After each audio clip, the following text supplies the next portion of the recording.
오늘 에베소 4장 30절 말씀으로 내일도 성령 충만할 수 있을까라는 제목 가지고 함께 말씀을 나누겠습니다. 여러분은 여러분이 가장 닮고 싶은 사람이 혹 있으십니까? 저 말고요.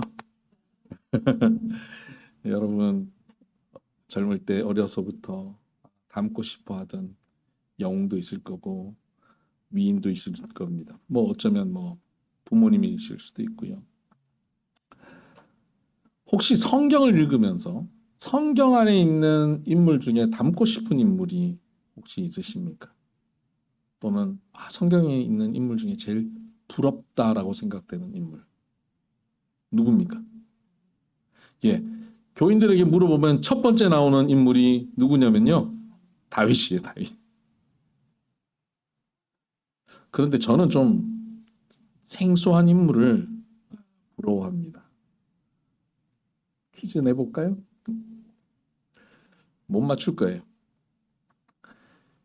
빌립 집사를 저는 굉장히 부러워하고 닮고 싶습니다. 사도행전에 보면 이 초대교회 집사들이 쫙 세워집니다. 그 7명의 집사. 스데반, 빌립, 니고데모 이렇게 니고네로 니곤 아니었지? 갑자기 이름이 뜨거든요. 그렇게 해서 스빌보니 디바니 이렇게 외웠는데, 여러분 이 사람들 중에 한 사람이 빌립 집사입니다. 근데 이 빌립 집사는 다른 것보다 성경의 한 구절 때문에 제가 굉장히 부러워하게 되는데요. 사도행전 8장 39절에 보면 주의 영이 빌립을 이끌어 가셨다라고 하는 구절이 있습니다. 빌립이 사역을 하고 다니는데 하나님이 말씀하시고 그 말씀에 순종해서 가서 사역을 하는데, 그러고 난 다음에 하나님께서 그를, 주의 영, 성령께서 그를 이끌어 가셨다. 여기서 이끌어 가셨다라고 하는 단어가 하르파조라고 하는 단어인데요, 낚아챈다, 잡아챈다 라는 표현입니다. 확 끌고 가는 거예요. 내 의지와 내 의사와 상관없이 그냥 확 끌고 가는 겁니다. 여러분, 성령 하나님, 우리 하나님은 확 끌고 가시는 분일까요? 우리의 의사를 존중하면서 너 어디로 가기를 원하니? 라고 물어보시면서 가시기를 원하시는 분일까요? 하나님은 어떤 식입니까? 확 끌고 가시는 분이에요? 아니면 우리 의사를 존중하시는 분이세요? 우리 의사를 존중하시는 분이에요. 우리에게 선택의 기회를 주시고 우리가 뭘 선택하든 그것으로 갈 수 있도록 허락하시는 분이에요. 심지어 선악과를 따먹는 것도 두시는 분이에요. 그래서 신앙생활 하다 보면 그게 답답해요. 내가 잘못된 길로 갈 때 하나님 그냥 내버려 두지 말고 옳은 길로, 의의 길로, 생명의 길로 확 끌고 다니셨으면 좋겠는데 그냥 자꾸 내버려 두셔가지고 우리가 자꾸 힘들어지는 거잖아요. 빌립 집사 같은 경우에는 하나님께서 확 끌고 다니시거든요. 되게 비인격적이죠. 여러분은 이렇게 확 끌고 다니는 사람이 있으십니까? 여러분이 누군가에게 이렇게 하시는 분이 있나요? 저한테 그렇게 하실 수 있어요? 목사님 일로 오세요. 잔말 말고 따라오세요. 저를 그렇게 하실 수 있어요? 여러분 배우자에게 그렇게 할 수 있습니까? 자녀에게 할 수 있습니까? 그렇게 한다면 여러분 나쁜 배우자예요. 나쁜 부모예요. 비인격적이에요. 저는 간혹 권 목사님 학교에서 근무하실 때 피곤할 때 전화해요. 바쁜 일 있어? 지금 별일 없어. 자꾸 내려와. 차에 태워요. 그냥. 그럼 무조건 나가요. 밖에 나가서 어디 가는데 그냥 잠자코 따라와. 비인격적으로. 그렇게 할 수 있어요. 그래도 기분 나빠하지 않아요. 몰라. 내 앞에서 기분 나빠 안 하는지. 기분 나빠하지 않아요. 편안해요. 서로가 서로를 편하게 생각하기 때문에 그렇습니다. 너무 편하게 상대의 마음을 다 아니까, 상대가 나에게 해코지 하겠어? 하는 마음이 있으니까, 상대가 나를 마음대로 끌고 다녀도 난 상관없어라고 상대에게 나를 맡겼기 때문에 그게 가능한 겁니다. 성령 하나님께서 우리를 편하게 생각하시고 우리를 그저 마음껏 끌고 다니실 수 있는 그런 관계, 이게 성령 충만한 관계입니다. 성령 충만하다고 하는 것은 물질적으로 여기 컵 안에 물이 충만하게 있는 것처럼 그냥 이렇게 충만한 것을 얘기하는 것이 아니라 인격적 충만함이에요. 이 인격적 충만함은 물질적인 양의 문제가 아니라 마음이 편하냐 하는 거예요. 서로 불편함이 없느냐, 말을 편하게 할 수 있느냐, 행동을 편하게 할 수 있느냐 하는 것입니다. 하나님께서, 성령님께서 빌립에게는 그렇게 편하게 하셨다는 겁니다. 여러분에게는 어떠실까요? 성령께서 여러분에게 편하게 하실 수 있을까요? 성령께서 좀 얘기 좀 하면 그걸 왜 제가 해야 돼요? 목사님도 있고 장로님도 있고 권사님도 있는데 왜 제가 그걸 해야 돼요? 그걸 왜 우리가 해야 돼요? 영락교회도 있고 소망교회도 있고 큰 교회 천지인데 왜 우리가 그걸 해야 돼요? 그럴 때 하나님께서 그래, 너네한테 내가 너무 무리한 부탁을 했지? 우리 눈치를 보게 되시죠. 하나님께서 우리에게 말씀하실 때 우리가 거기에 불순종하고 거기에 불편한 느낌을 가지고 불편하게 순종을 하면 하나님께서 그 일을 맡기고 진행시키시면서도 하나님도 불편해요. 하나님이 불편하시다는 표현이 이해가 되십니까? 아니 전지전능하신 하나님이 뭐 불편한 게 뭐가 있어? 마음대로 하시면 되지. 근데 하나님도 불편하셔요. 매우 인격적이시죠. 오늘 본문이 바로 그 말씀입니다. 30절에 보니까 하나님의 성령을 근심하게 하지 말라. 근심하신다는 거예요. 성령께서 근심하실 수 있다는 겁니다. 우리가 성령 하나님을 근심하게 만들 수 있다 하는 겁니다.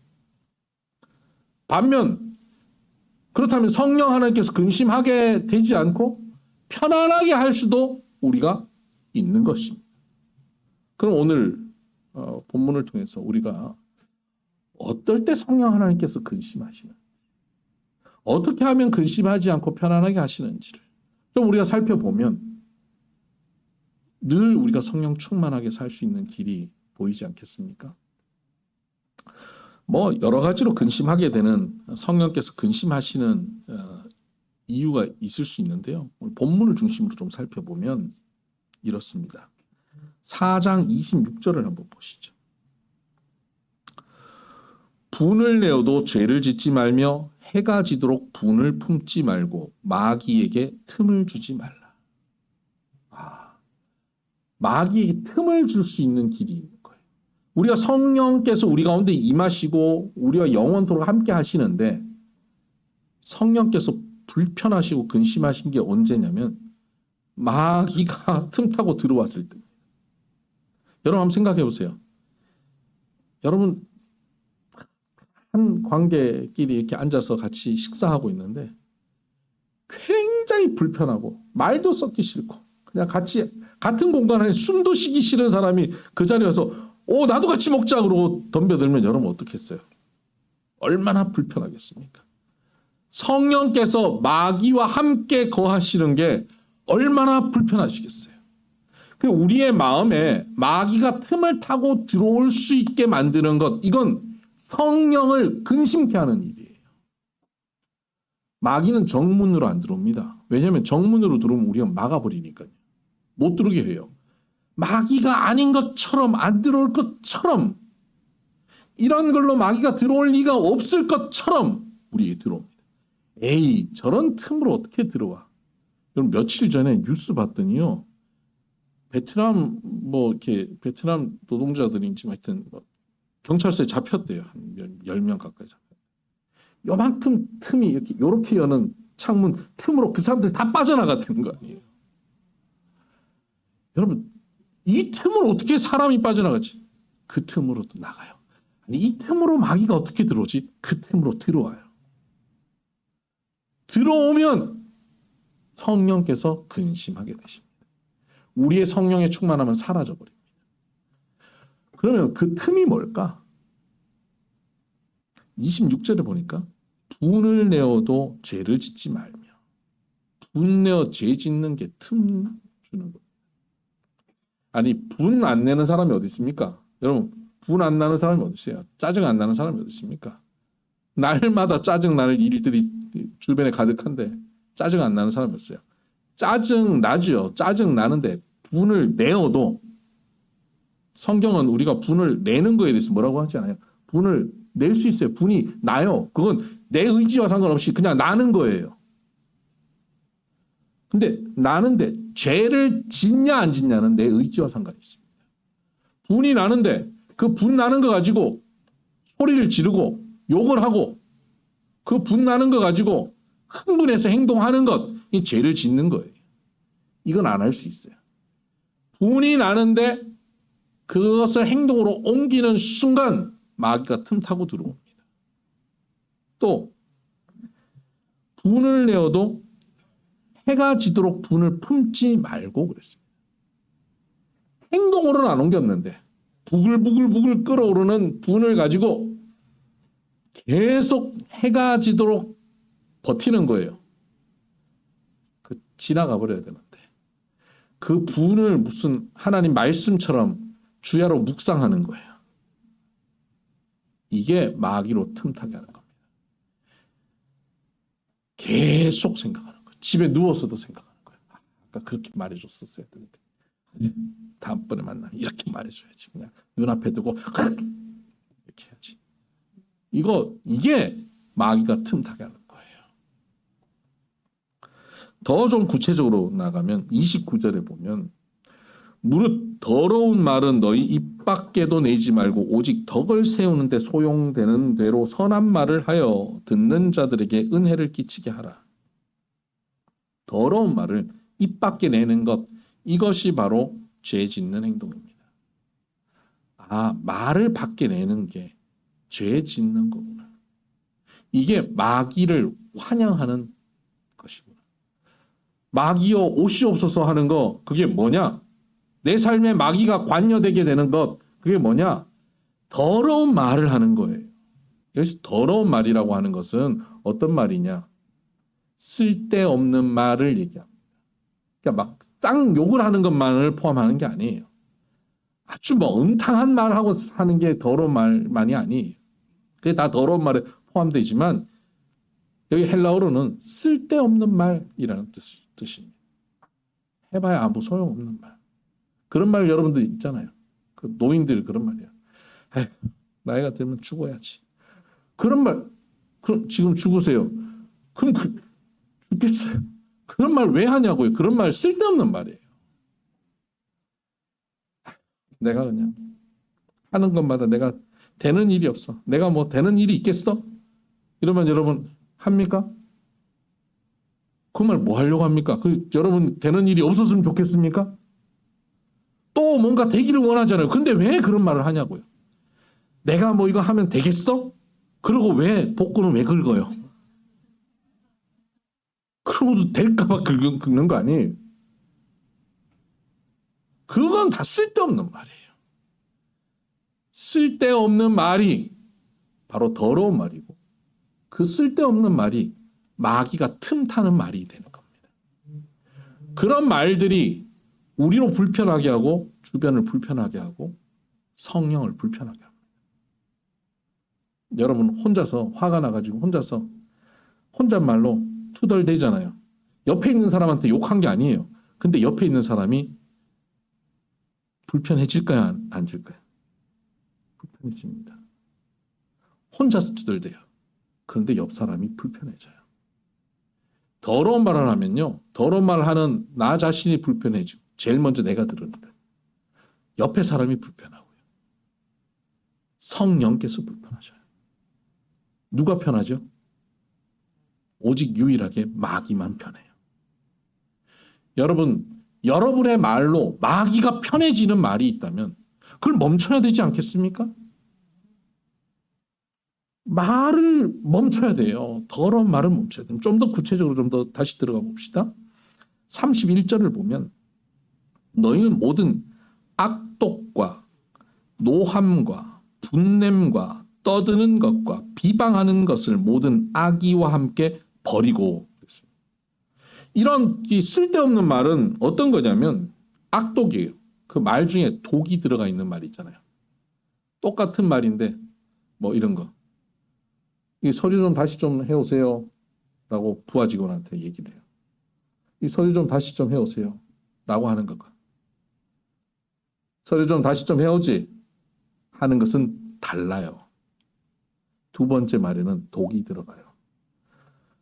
방 좀 치워 자녀한테 하는 얘기와 방 좀 치워 하는 말은 문장은 단어는 같은데 달라요. 독이 들어갔어요. 악독이 있어요. 이게 쓸데없는 말이에요. 에너지 훨씬 많이 들어가는데 그거 왜 합니까? 하지 마세요. 옆에 차가 끼어들어서 갔어요. 근데 그 차 보고 왜 욕을 왜 합니까? 이왕 끼어들고 갔는데 욕하면 그 차가 뭐 달라집니까? 나만 달라져요. 나만. 내 마음만 달라지고 마귀가 내 안에 들어오고 성령 충만하면 사라져버립니다. 그런데 마귀는 우리한테 거짓말합니다. 그걸 내뱉는 순간 너 시원해져. 너 속 시원해. 거짓말이에요. 그리고 순간 속 시원함을 느끼게 해줘요. 그리고 쑥 들어옵니다. 여러분 여기에 속지 마세요. 노함. 성질 나가지고 펄펄 뛰는 거예요. 분냄 같은 거죠. 뚜껑 열리는 거죠. 떠드는 것. 화가 나가지고 소리 지르는 것을 얘기합니다. 비방하는 것. 뒤에서 이 사람 저 사람 욕하고 다니는 것. 서로 욕해가지고 관계를 흐트러 놓는 것. 이겁니다. 이게 다 쓸데없는 말입니다. 또 5장 3절에 가면 음행과 온갖 더러운 것과 탐욕은 너희 중에서 그 이름조차 부르지 말라. 이런 말은 아예 언급도 하지 말라는 거예요. 뭐 사회에서 그 음탕한 말들 하면서 농담하고 사는 사람들 있어요. 이거는 그 이름도 부르지 마. 그런 용어를 언급도 하지 말라는 거예요. 더러운 것, 탐욕 이런 것들 입에 올리지 말라는 겁니다. 이걸 올리지 않아서 우리 교양을 지키자는 게 아니에요. 이걸 통해서 마귀가 틈타고 들어오는 걸 막자는 거예요. 이걸 하지 않아야 성령 충만함이 유지돼요. 교회 가서 부르짖고 기도하고 하면 성령 충만하냐? 그럼 성령 충만해지죠. 그러고 난 다음 나와가지고 막 쓸데없는 말하고 막 더러운 말하면 금방 사라지는 거예요. 4절 보면 누추함과 어리석은 말이나 희롱의 말이 마땅치 아니하니 오히려 감사하는 말을 하라. 이런 말 하지 말라는 거 계속 반복해서 얘기하고 있습니다. 이렇게 성령께서 근심하는 것에 대해서 설명을 하면서 이 말에 대해서 쭉 말씀하고 있잖아요. 이런 말을 하지 말라는 거예요. 오히려 뭘 하라고요? 감사하는 말을 해라. 그래서 4장 30절 우리가 읽었던 말씀에 보면 하나님의 성령을 근심하게 하지 말라. 그 안에서 너희가 구원의 날까지 인치심을 받았느니라. 성령께서 근심하지 않게 하고 성령께서 우리를 구원의 날, 우리가 예수 믿고 구원 받았잖아요. 구원 받았는데 구원의 날이라는 게 뭐예요? 나 10년 전에 예수 믿었는데 그날이 구원의 날입니까? 그럼 이 말이 좀 앞뒤가 안 맞죠? 구원의 날까지라고 했으니까 미래적이잖아요. 성령께서는 우리가 예수 믿고 구원받은 그날부터 우리의 구원이 완성되는 날까지 예수를 믿는 그 순간 우리는 신분이 구원받았어요. 하나님의 자녀라는 신분을 가졌어요. 제가 자주 얘기하지만 내가 오늘 양자를 고아원에 가서 양자를 삼았어요. 이 아이를 양자로 삼았어요. 사인하는 순간 양자가 됐어요. 신분은 양자가 됐어요. 내 아들이 됩니다. 그런데 내 아들답게 사느냐는 그 다음부터의 문제입니다. 교육을 통해서 아들이 다워지는 것 아닙니까? 예수 믿는 순간은 우리가 하나님의 자녀가 됐습니다. 구원받았습니다. 그런데 구원받은 사람답게 사느냐는 다른 문제거든요. 성령께서는 그 구원받게 살아서 우리가 구원의 완성의 자리까지 우리가 온전케 되고 하나님이 거룩하신데 우리도 거룩하여지고 하나님이 온전하신데 우리도 온전하여지는 그 자리까지 우리를 이끌어가는 그 자리까지 성령께서 우리와 함께 하신다는 겁니다. 그분이 우리를 이끌어 가신다는 거예요.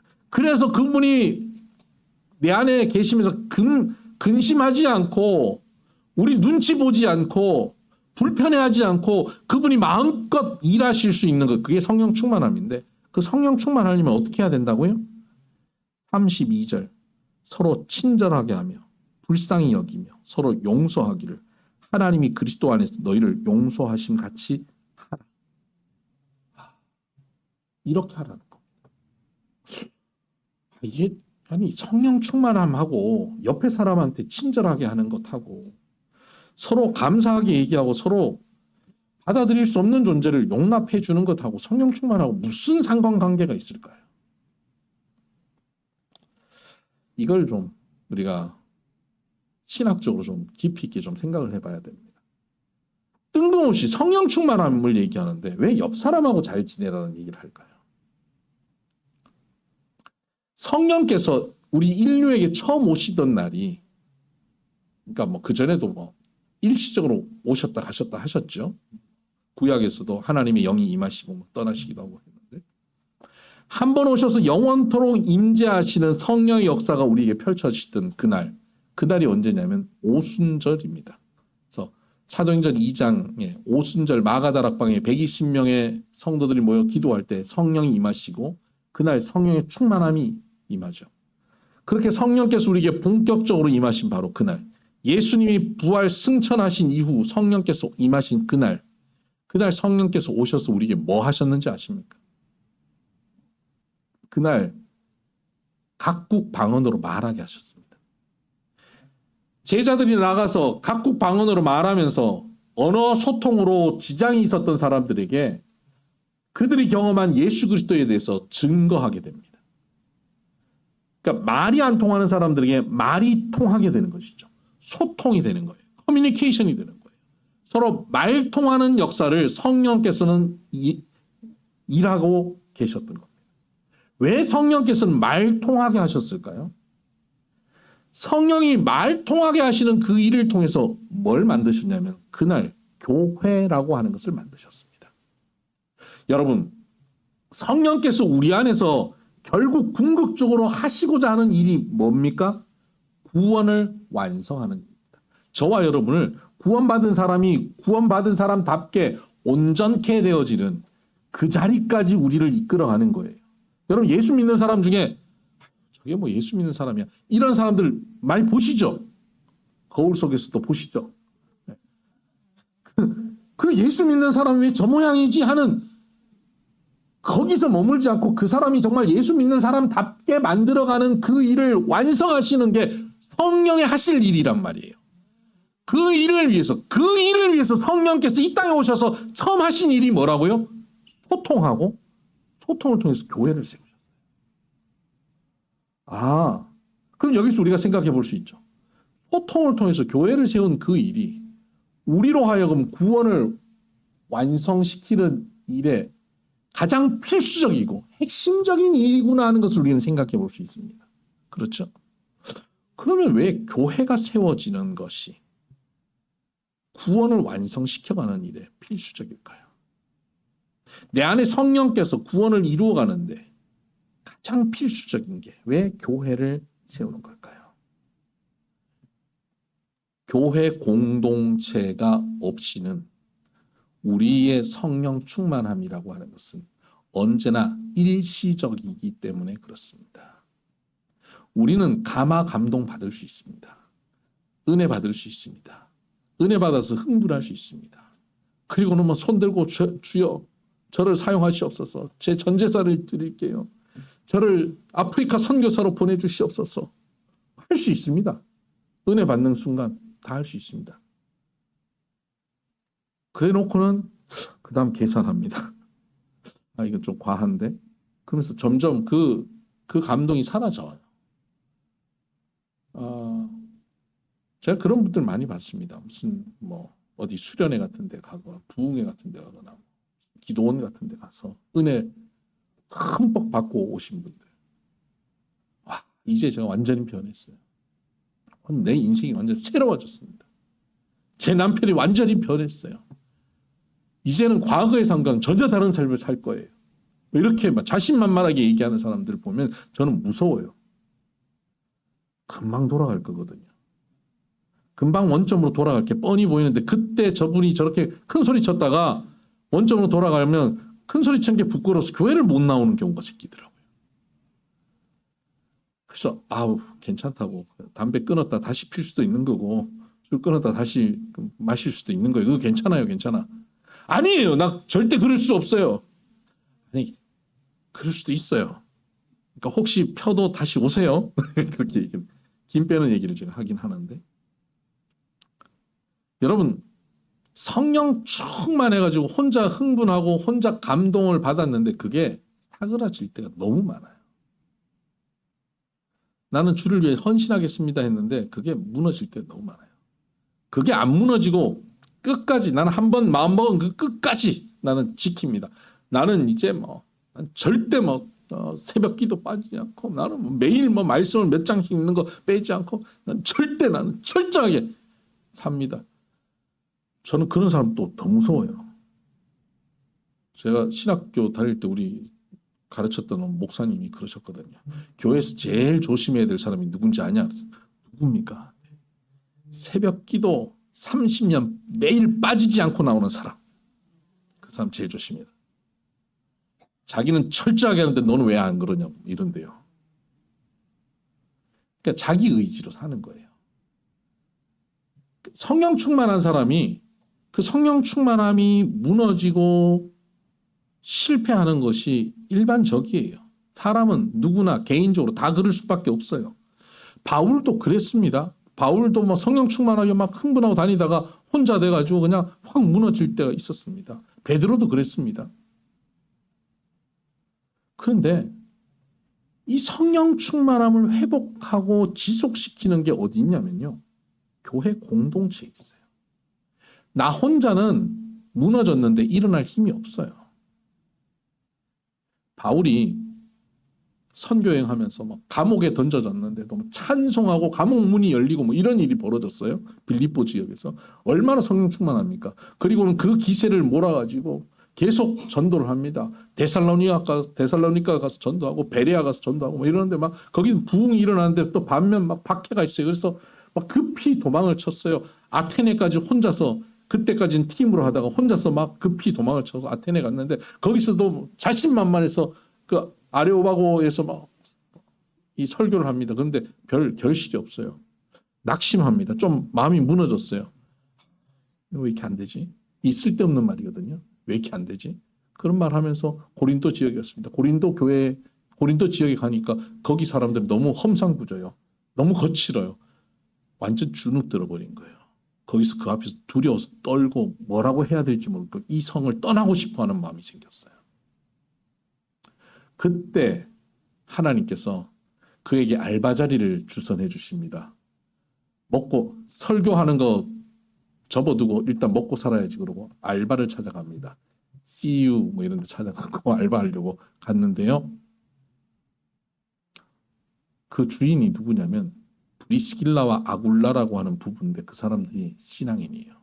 그들과 말씀을 나누면서 교회가 형성되고 그곳에서 회복이 일어나요. 그리고 난 다음에 저 위에 두고 왔던 자기 제자들 같은 팀원들이 내려옵니다. 디모데도 내려오고 누가도 내려오고 그러면서 믿음이 회복되어지는 거예요. 그리고는 고린도 지역에 복음을 선포하고 그곳에 교회가 세워지게 됩니다.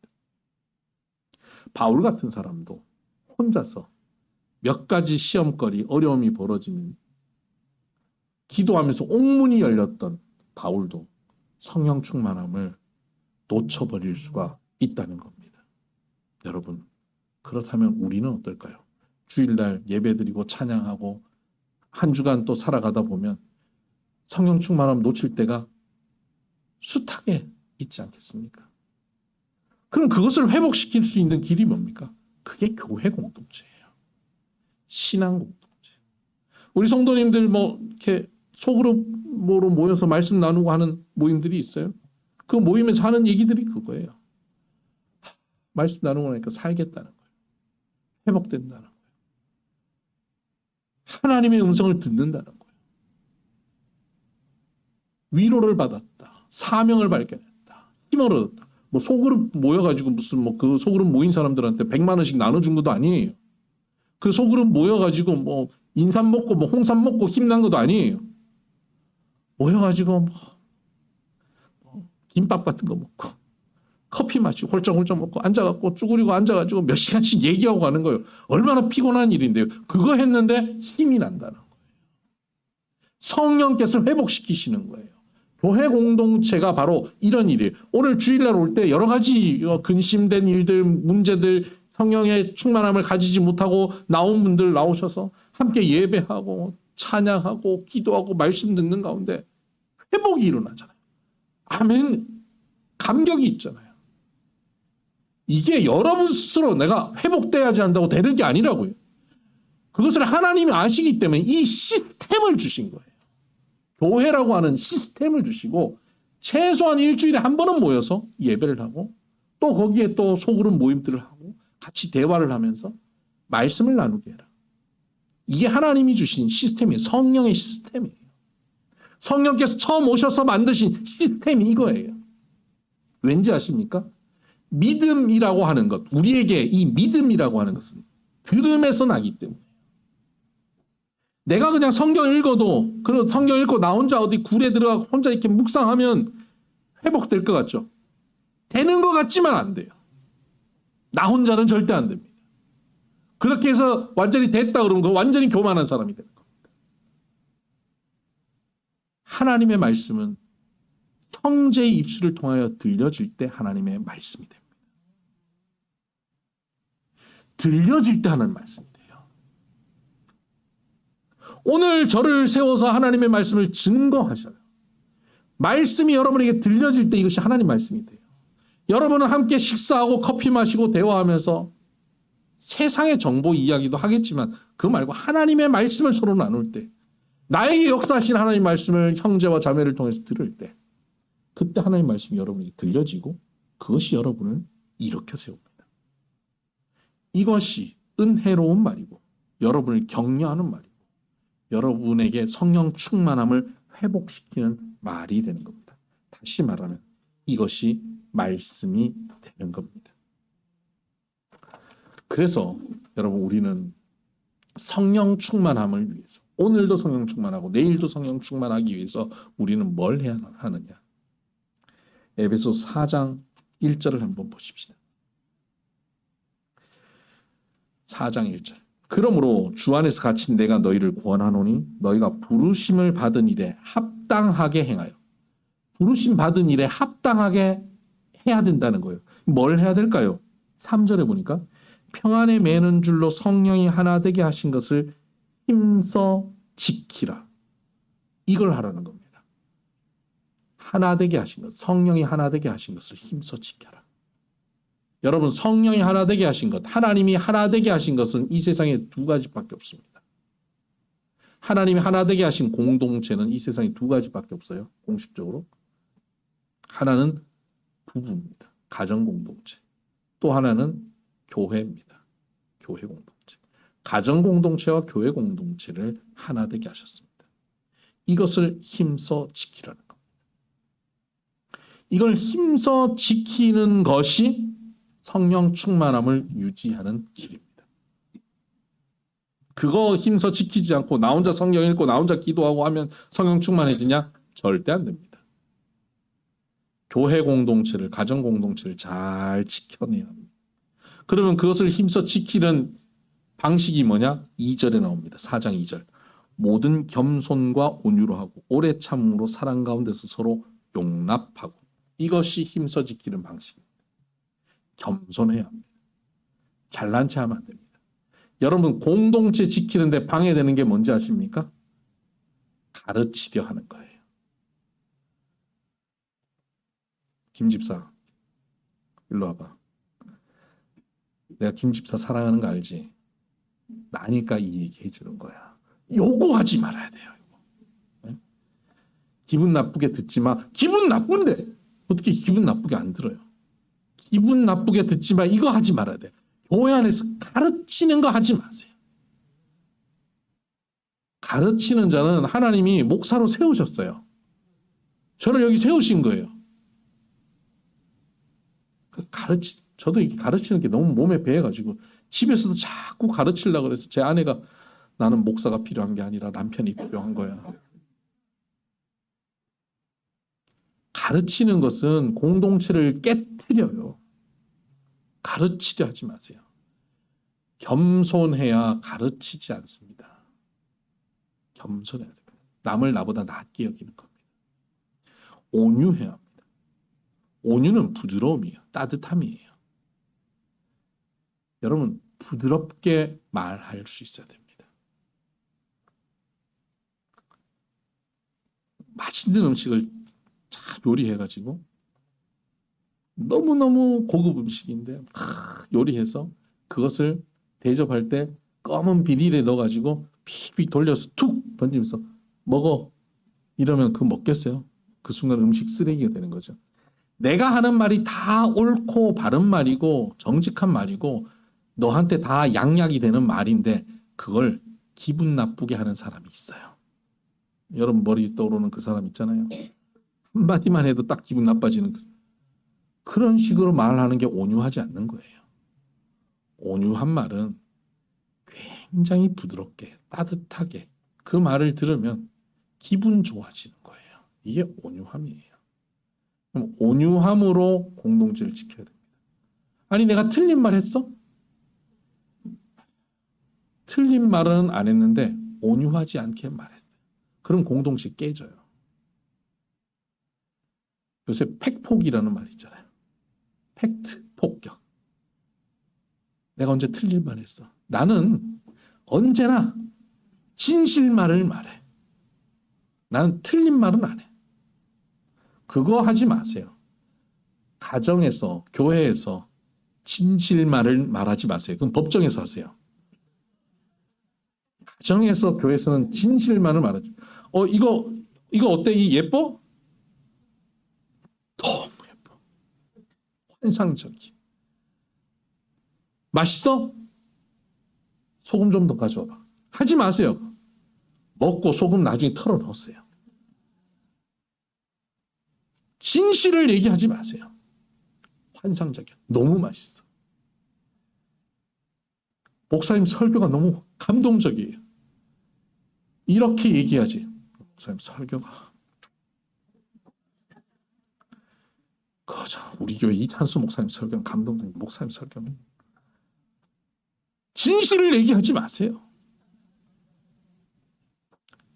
이게 진리예요. 사람을 살리는 말, 이 온유한 말이 진리예요. 진리로 말하세요. 오래 참음으로 사랑 가운데서 서로 용납해야 됩니다. 사랑은 한눈에 반하는 게 사랑이 아니라 참는 게 사랑입니다. 견디고 참아주는 거예요. 왜 참아야 됩니까? 기분 나쁘니까요. 내 마음에 안 드니까요. 내 마음에 안 되는 것을 견뎌주는 게 사랑이에요. 내 마음에 안 든다고 가르치려 드는 게 교만이고요. 내 마음에 안 든다고 기분 나쁘게 말하는 게 온유하지 않는 거예요. 사랑은 내 마음에 안 드는데 견디는 거예요. 그리고는 어떻게 해요? 용납하는 거예요. 받아들이는 거예요. 있는 그대로. 이게 용납입니다. 이것을 통해서 뭐 한다고요? 교회와 가정을 하나됨을 지켜갑니다. 이 하나됨을 지킬 때 그 하나된 공동체를 통해서 우리는 뭘 듣게 됩니까? 하나님의 말씀을 듣게 되고 그 가운데서 믿음이 세워지게 되고 그런 가운데 마귀가 틈타지 못하고 그 안에서 서로 격려하고 칭찬하고 시와 찬미와 신령한 노래로 서로가 아름답게 관계를 이루어갑니다. 이것이 성령 충만함입니다. 에베소 5장 18절에 보면 5장 18절입니다. 술 취하지 말라. 이는 방탕한 것이니 오직 성령으로 충만함을 받으라. 술 취하면 지 하고 싶은 말 다 합니다. 그동안 못했던 말 다 쏟아놓습니다. 그런 말 하지 말라는 거예요. 성령의 충만함을 받아서 서로 격려하고 세워주고 칭찬하고 용납하고 기다려주고 소망이 되는 말. 그 말을 들으면 생명이 생기는 말. 그런 말을 하라는 겁니다. 어디서요? 집에서. 밖에서 처음 보는 여자들한테 그렇게 하지 말고 이거 드실래요? 처음 보는 여자한테 왜 그럽니까? 집에서 맨날 보는 여자한테 하세요. 내 남편한테 잘하세요.